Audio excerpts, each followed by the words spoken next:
Para o BNG, os orzamentos da Xunta de 2023 non recollen as principais demandas, moitas delas xa históricas destas dúas comarcas. Por esta razón, os nacionalistas van a presentar varias emendas a estes presupostos, por un importe total duns 17 millóns de euros. Unha delas, se cadra a máis importante, fai referencia unha vez máis á necesidade de executar o saneamento integral da ría. Entendemos que o orzamento que adican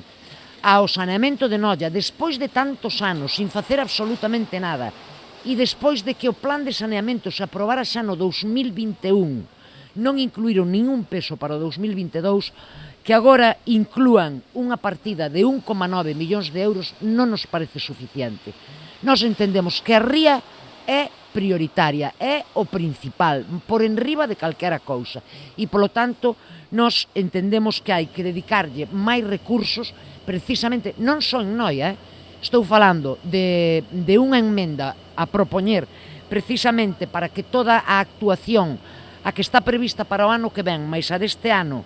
que serían unha emenda de alrededor de 1 millón de euros, se inclúa para este ano 2023. Outra das emendas máis importantes vai destinada ao proxecto de conversión do corredor Brión-Noia en autovía. Para os nacionalistas, a partida que a Xunta destina para 2023 é totalmente insuficiente. O único que dedican é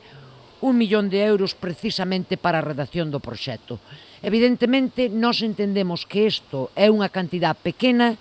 e deixan maiores cantidades para anos seguintes que nós entendemos que algunha hai que asumir agora. Por exemplo, os 4 millóns que prevén investir no ano 2024, nós propoñemos que se sumen ao millón que está ahora mesmo proxectado para o 2023 e tratar de axilizar esta obra o máximo posible, porque todos e todas sabemos que non vai a ser unha obra